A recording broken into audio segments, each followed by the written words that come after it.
Hey everyone, and welcome back for another deep dive. All right. So this time we're going to be taking a look at a video by Dr. Stun Ekberg called Top 10 Superfoods That Can Heal Your Heart. Okay. Now I know what you're thinking. Another list of superfoods, but this deep dive is different. We're going to be talking about why these foods are beneficial, some potential downsides, and how this all connects to our overall health goals. What I really like about his approach is this. He starts by talking about healing the body. And that starts with providing your body with the right building blocks. Oh, that's a good point. So you're saying it's like building a house, you need that solid foundation. Yeah, so we're talking about things like high-quality proteins, fats, essential fatty acids, amino acids, vitamins, and minerals. And then you got to minimize the damage. Exactly. Got to minimize the damage, like the inflammation, oxidative stress, and all those toxins that we encounter every day. Wow. So it really is like a two-pronged approach. Good stuff and bad stuff out. Yeah, and you know what's interesting about that? 90% of our cells are replaced every year. Oh, wow. That is crazy. Yeah, so the food we eat is literally creating a new version of us constantly. That's awesome. I love that. So let's talk about some superfoods, okay? He starts with salmon and sardines, which are omega-3 powerhouses. But I found it really interesting what he said about the size of the fish. Right, he says the size of the fish actually matters. So the smaller fish, like sardines, are probably better. So like those massive catches that people are always so proud of? Yeah, those might not be the best choice for us. Interesting. So it sounds like smaller fish are actually a smarter choice. Because those bigger fish are higher up the food chain, so that means they've been accumulating more mercury and pesticides over their lifetime. Yeah, just like biomagnification back from like high school biology. So the higher up you go on the food chain, the more concentrated those toxins become. Exactly. That makes sense. So this is a good example of why we really need to understand the nuances of these superfoods and not just blindly follow a list. Absolutely. So, what about for people who don't eat fish? Like, what about the plant-based sources of omega-3s, like flax seeds, chia seeds, walnuts? Right, he does talk about those, and they're all fantastic sources. But there's a really important distinction to make here. They're not providing EPA and DHA. So what are they providing? They're providing ALA. Okay. And that's the type of omega-3 that has to be converted by the body. So it has to be converted into EPA and then DHA. Yeah, think of ALA as like the raw material. You're giving your body the raw material, but it has to convert it into the usable forms. I see. That makes sense. So it's like a multi-step process. Exactly. And the problem is the conversion rate from ALA to DHA is only about 1%. Wow, only 1%? Yeah, so your body really has to work much harder to get those heart-healthy benefits from plant-based sources. That's interesting. Okay, so while plant-based omega-3s are definitely beneficial, they might not be as potent as fatty fish. Right. When it comes to giving us those crucial DHA benefits. That's a great point. And this kind of leads into another part of what Dr. Ekberg talks about.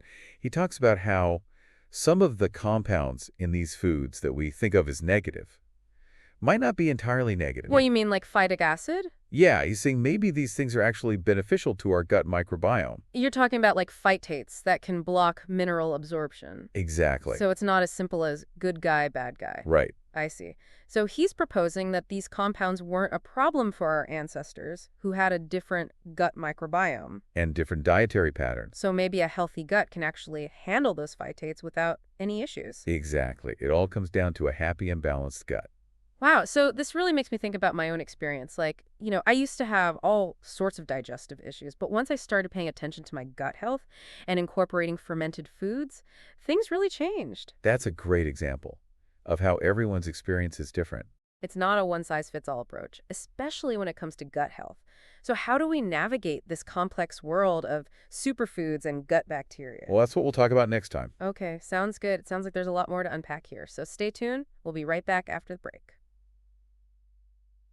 Welcome back. Go Paso. Last time we were talking about how important gut health is for processing all these amazing superfoods, but our modern lifestyle can really throw things out of whack. Yeah, things like processed foods, the antibiotics that we take, and all the stress that we're under. Right. It's like we're waging war on our gut bacteria. So how does this all tie back to superfoods and heart health? Well, Dr. Ekberg explains that a lot of the superfoods contain compounds that can be hard for a compromised gut to handle. You mean like sulfur-rich foods? Exactly. Like garlic and onions? Those are a good examples. Oh, yeah. Those are some of my favorites, even if they do make my breath a little potent. Well, that potent smell might actually be a sign of their health benefits. Yeah, those sulfur compounds, along with the amino acids cysteine and methionine, are actually precursors to glutathione. Oh, glutathione, that's the master antioxidant. Exactly. So by Yeah. eating garlic and onions, we're giving our bodies the building blocks for this powerful antioxidant. That's right. Wow, that's incredible. It's like giving ourselves a little boost of protection against all those nasty free radicals. However, some people can experience bloating and digestive upset from these sulfur-rich foods. That makes sense. It really comes down to the balance of bacteria in our gut. So it's all about that delicate balance. Exactly. You know, that reminds me of something I read about fiber, which we think of as healthy, but it can actually cause problems if our gut bacteria aren't happy. That's right. And it's the same with those nitrate-rich foods like beets, spinach, and pomegranates. Oh, yeah, nitrates. Those are the ones that could help with blood flow, right? Exactly. It's like a natural boost for our circulatory system. They help our bodies convert nitrates into nitric oxide, Nitric oxide. which acts as a signaling molecule, and it tells our blood vessels to relax Okay. and widen. So that's vasobilation? Yes. Wow. It sounds so complex, but it's amazing how our bodies just do these things naturally. And that widening of the blood vessels allows for better blood flow to our muscles and organs, Including our heart. especially our heart. But wait, I think Dr. Ekberg mentioned some downsides to these foods, too. Something about oxalates and histamines. You're right. Beets and spinach are higher in oxalates, Okay. which can bind to calcium and contribute to kidney stones in some people. I see. And pomegranates, while they're packed with antioxidants, can be a source of histamines. Histamines. Always the histamines. It seems like there's always a catch. There are always nuances to consider. Okay, so nitrates for better blood flow, but moderation is key, especially if you have any sensitivities. That's a great way to put it. Now, what about healthy fats? Dr. Ekberg is a big advocate for healthy fats. Me too. I'm all about those good fats. He emphasizes that they're a fantastic source of energy for our bodies, as long as they're the right kinds of fats. So we're talking about unsaturated fats, like the ones found in avocados and olive oil. Yes. And he starts with avocados, which are a nutritional powerhouse. Avocados are amazing. They're full of monounsaturated fats, but they do contain some histamines. Oh, that's interesting. You know, I always feel a bit itchy after eating avocados. It could be the histamines. Wow. It's amazing what we can learn about ourselves just by paying attention. You know? Okay, so avocados. In moderation, of course. And then he talks about olives. Olives are so good. They're another great source of monounsaturated fats. And they also contain polyphenols, Polyphenols? which are beneficial compounds that our gut bacteria love. But I'm guessing some people are sensitive to those too. Some people can be. What about almonds? Almonds are a good source of healthy fats as well, but they're also high in oxalates and phytates, Oh, right, those guys again. So moderation is key with almonds too. especially if you have those sensitivities. And then there's eggs. Eggs. I always thought those were high in cholesterol. That's a common misconception. Really? Yeah, pasture-raised eggs are actually a nutritional powerhouse. Interesting. They provide a balanced ratio of omega-3 to omega-6 fatty acids. Okay. They're also a great source of vitamins, minerals, and choline. So it's not just about the food itself, it's about how it's produced. Exactly. Like those pasture-raised eggs are going to have a better nutritional profile. However, even with pasture-raised eggs, they can contain histamines. Histamines, they're everywhere. Okay, so we've got omega-3 rich foods, sulfur-rich foods, nitrate-rich foods, and healthy fat sources. What else is there? Well, he also talks about organ meats. Organ meats, like liver and kidneys? Exactly. I don't know if I could ever eat those. They're incredibly nutrient-dense. Okay. They're packed with vitamins like B12, minerals like zinc, and an essential coenzyme called CoQ10. CoQ10, isn't that the stuff people take as a supplement? It is, and it's really important for heart health. Wow, so it's like getting a concentrated dose of heart-healthy goodness. Straight from the source. Exactly. But are there any downsides to organ meats? Well, they don't contain those anti-nutrients we talked about because they're not plant-based. However, they can be a source of histamines. Of course, histamines. So moderation and tasty preparations are key. And he even mentions cod liver pate.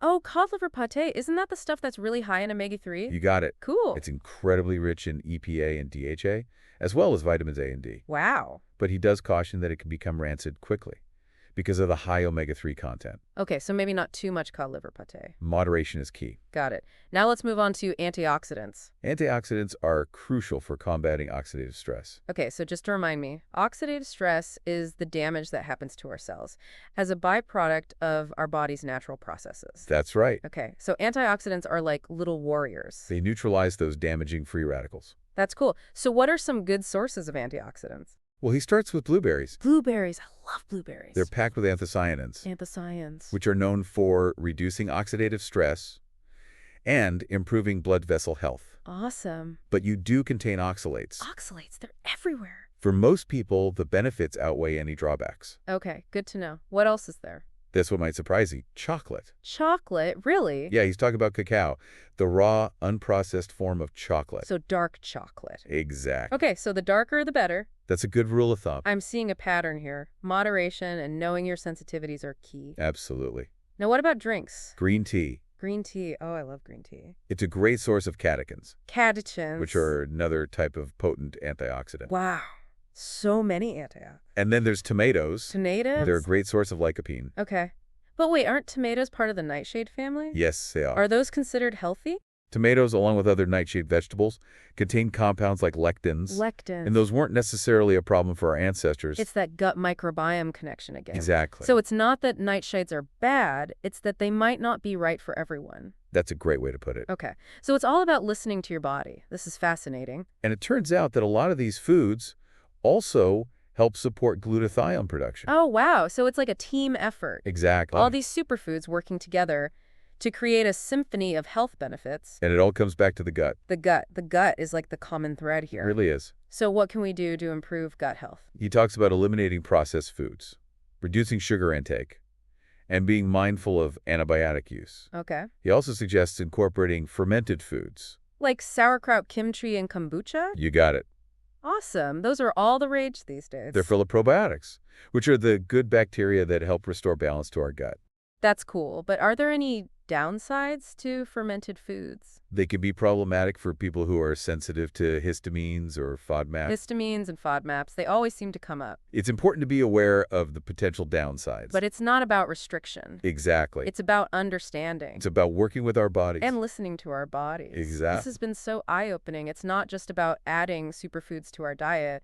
It's about creating an environment where our gut can thrive. That's a great way to put it. It's like gardening, but for our insides. And it's a process. There's no quick fix. That's right. So what happens if we've tried all these things and we're still having issues? Dr. Ekberg suggests looking at blood work and other tests. To get a better understanding of what's going on. Exactly. So no more guessing games. And he also mentions his online course and telemedicine team. Wow. So it's like having a health detective on your side. That's a great way to think about it. This deep dive has been amazing. It's about approaching our health holistically It really is. and understanding the connection between food, gut health, and overall well-being. Exactly. So what's the one thing you want our listeners to remember? Listen to your body. Such a simple but powerful message. Our bodies are incredibly wise. They can guide us if we listen. So what one small change can you make today to start improving your heart health? We'd love to hear from you in the comments. We're all on this journey together. Thanks for joining us. Until next time, keep seeking, keep questioning, and keep nourishing yourself. All right, so we're back for the final part of our deep dive into superfoods for heart health. And we've talked about all kinds of foods, but now how do we actually take all this information and put it into practice in our own lives? Right? It can be a bit overwhelming. Yeah, for sure. It's like you're standing in the grocery store and you're just surrounded by all these options. Where do you even begin? Well, Dr. Ekberg actually talks about that, and he says simplify. Simplify. Yeah. I like that. Make gradual changes. Don't try to do everything at once. So baby steps. Exactly. Don't try to climb Mount Everest in one day. Right. Okay, so start with maybe 1 or 2 superfoods. That ideal to you? And that you think you'll tolerate well. Right. And then see how your body responds. Be a food detective. I like that, a food detective.